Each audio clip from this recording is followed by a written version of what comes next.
اگر خاوند چاہتا ہے کہ وہ اور اس کی بیوی کہیں باہر جائیں گھومنے پھرنے کے لیے،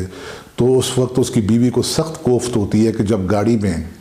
اس کی کوئی بہن آ کر بیٹھ جائے، کوئی بھانجی بیٹھ جائے، کوئی بھتیجا بیٹھ جائے، یا بھائی آ کر بیٹھ جائے، یا ماں آ کر بیٹھ جائے ایون، تو بظاہر تو انہیں خوش دلی سے لے جاتے ہیں، لیکن اندر ہی اندر وہ کڑتے رہتے ہیں۔ اور بیوی کہتی ہے کہ جناب یہ تو میں نے جانا تھا اپنے شوہر کے ساتھ، تو یہ لوگ کہاں سے آ کر رہ گئے؟ تو پھر وہاں پر یہ بدمزگی پیدا ہونا شروع ہو جاتی ہے کہ وہ پھر آہستہ آہستہ ان کے درمیان میں اتنا فاصلہ آتا جاتا ہے کہ روز کی بک بک چخ چخ میں جو شوہر ہوتا ہے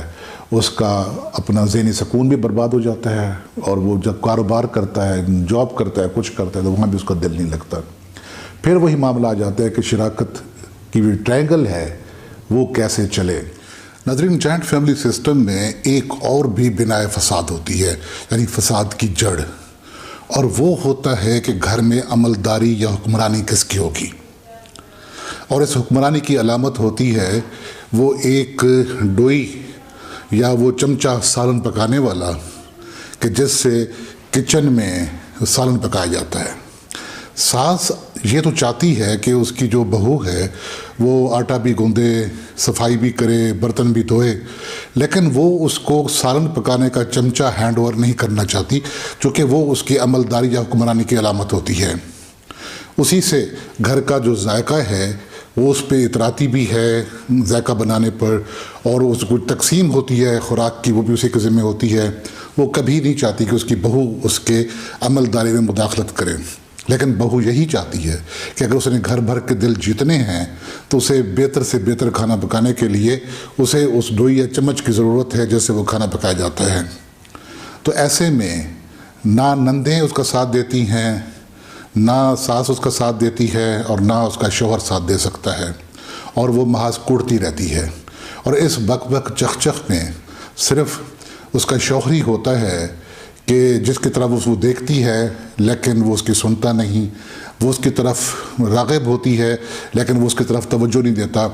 لازمی اس کے ذہن میں ایک گلٹ ہوتا ہے شادی سے پہلے کا چھپا ہوا، جو اس کے پیرنٹس یا اس کی ماں، اس کی بہنیں، بھائی کہتے ہیں کہ تو کسی طرح بیوی کے نیچے لگ جائے گا،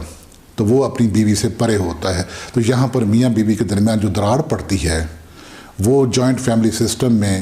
شادی کی ناکامی پر منتج ہوتی ہے۔ پھر وہ ایک اور بھی اس میں سلسلہ ہوتا ہے کہ اگر وہ بڑے گھروں کے لوگ ہیں تو وہاں پر تو ان کے لیے شروع سے ہی یہ اہتمام کر دیا جاتا ہے کہ انہوں نے الگ الگ رہنا ہے۔ ایک بڑے گھر میں بھی علیحدہ علیحدہ ان کے کمپوننٹ سے پارٹس بنے ہوتے ہیں، یونٹس بنے ہوتے ہیں چھوٹے چھوٹے، تو وہ وہاں رہتے ہیں، اپنا کھاتے پیتے ہیں، اپنی مرضی سے جیتے ہیں، اور ان کا آنا جانا بھی کسی کو قابل اعتراض نہیں ٹھہرتا۔ ہر وہ لڑکی جو بیاہ کر کسی دوسرے خاندان میں جاتی ہے، چاہے وہ غیر ہو چاہے ان کی اپنی رشتہ دار ہو، تو اس کی پہلی یہ کوشش ہوتی ہے کہ اس نے زندگی میں جو اپنے خواب دیکھے تھے کہ شادی کے بعد اس کی لائف کیسے ہوگی، اس کا اپنے شوہر ہوگا، اس کے ساتھ وہ گھومے گی، پھرے گی، کھائے گی، پیے گی، اور وہ اتنا پکے گا ان کے گھر میں جو 2 لوگوں کے لیے، یا بچے ہوگا تو ان کے لیے کافی ہوگا، تو اس کو پورے گھر بھر کے لیے کھانا پکانا ایک عذاب لگتا ہے۔ وہ کہتی میں کیوں پکاؤں؟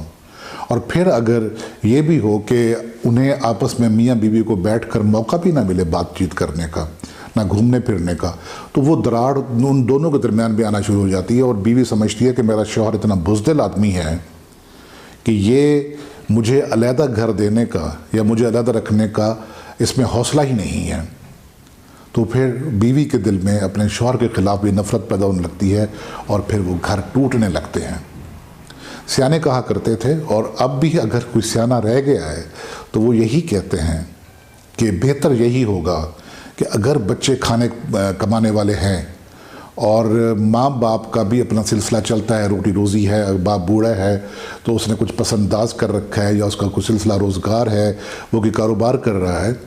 اور اگر کاروبار مشترکہ بھی ہے باپ اور بچوں کا، تو پھر بھی جب آپ کسی بچے کی شادی کریں تو اسے علیحدہ کر دیں، چاہے وہ کرائے کے گھر میں رہے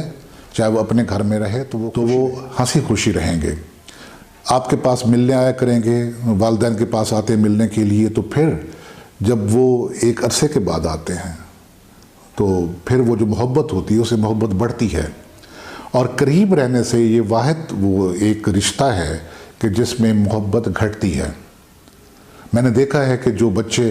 کافی دیر کے بعد جو ابراڈ ہیں، باہر رہتے ہیں، بیرون ملک رہتے ہیں، وہ آتے ہیں تو ان کی بڑی چاہت ہوتی ہے۔ یہ اس میں ایک اور فیکٹر بھی ہے کہ جب نیا میاں بیوی جوڑا ہوتا ہے، ان کے جب بچے پیدا ہوتے ہیں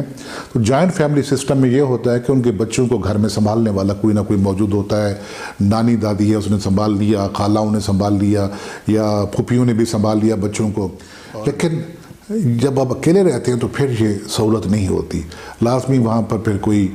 ملازمہ رکھنی پڑتی ہے، یا جو ڈے کیئر سینٹرز ہیں بچوں کے تو وہاں پر ان کو بھیجنا پڑتا ہے۔ لیکن میں نے دیکھا ہے کہ کوئی بھی جو لڑکی ہے جاب کرتی ہے، وہ اپنے بچوں کو ڈے کیئر سینٹر میں دینا تو برداشت کرتی ہے، ملازمہ کو بھی دینا بھی برداشت کرتی ہے، لیکن وہ اس کی قیمت پر بھی اپنی جوائنٹ فیملی میں رہنا برداشت نہیں کرتی۔ میرے خیال میں یہ جو جوائنٹ فیملی سسٹم ہے، جب دونوں میاں بیوی کھانے کمانے والے ہوں تو آپ ان کو اس میں نہ گھسیٹیں، اس میں پکڑ کر نہ رکھیں۔ یہ جو رشتہ آپس میں محبت کا رشتہ ہوتا ہے، یہ رشتہ نفرت کا رشتہ بن جاتا ہے۔ تو اس سے پہلے کہ رشتے نفرت میں بدلیں، محبت نفرت میں منقلب ہو، تو بچوں کو اس طرح رکھیں کہ اپنا کھائیں پکائیں، کسی کا اعتراض نہ ہو۔ کہیں جا رہے ہیں آ رہے ہیں تو ان کی اپنی خوشی ہے، اس میں اعتراض نہیں ہونا چاہیے کہ تو کہاں جا رہا ہے، کس وقت آؤ گے، تمہاری بیوی بھی ساتھ جا رہی ہے، یا اگر میاں بیوی کسی رکشے میں بیٹھ کر بھی جا رہے ہیں نا تو ان کے ساتھ ان کی کوئی اور جو فیملی ممبر ہے اس کو نہیں بیٹھنا چاہیے کہ وہ ساتھ بیٹھ جائے۔ اگر وہ آپ کو لے جانا چاہتے ہیں خوشی خوشی تو ٹھیک ہے، لیکن آپ جو میں بڑوں کی بات کر رہا ہوں یا گھر والے دیگر افراد کی بات کر رہا ہوں، تو میاں بیوی کے درمیان آپ دخل اندازی نہ کریں، کیونکہ وہی لڑکی ہے اور وہی بیٹا ہے جس نے آپ کی جو ہے نا لیگیسی یا وراثت ہے اس کو لے کر آگے چلنا ہے، اس نے اپنے خاندان کو لے کر چلنا ہے۔ تو خاندان تماشے وہاں بنتے ہیں جہاں رشتوں میں محبت نہیں رہتی۔ تو ناظرین، یہ تھی ہماری آج کی گفتگو جوائنٹ فیملی سسٹم کے حوالے سے۔ آپ کو یہ گفتگو اچھی لگی ہو تو اسے ضرور لائک کیجیے گا، شیئر کیجیے گا، کمنٹس کیجیے گا۔ اگر آپ کو اچھی نہیں بھی لگتی تو پھر بھی کمنٹس ضرور کیجیے گا، اور اس چینل کو سبسکرائب کرنا مت بھولیے گا۔ آپ کے جو کمنٹس ہوں تو آپ چینل پر بھی اپنے کمنٹس کر سکتے ہیں، اور اس وقت آپ کو سکرین پر ہمارا واٹس ایپ نمبر دکھائی دے رہا ہوگا، تو آپ اپنے کمنٹس ہمیں واٹس ایپ بھی کر سکتے ہیں، آپ اس میں آڈیو بھی بھیج سکتے ہیں، ویڈیو بھی بھیج سکتے ہیں۔ اس کے ساتھ ہی محمد حفیظ خان کو اجازت دیجیے۔ خدا حافظ۔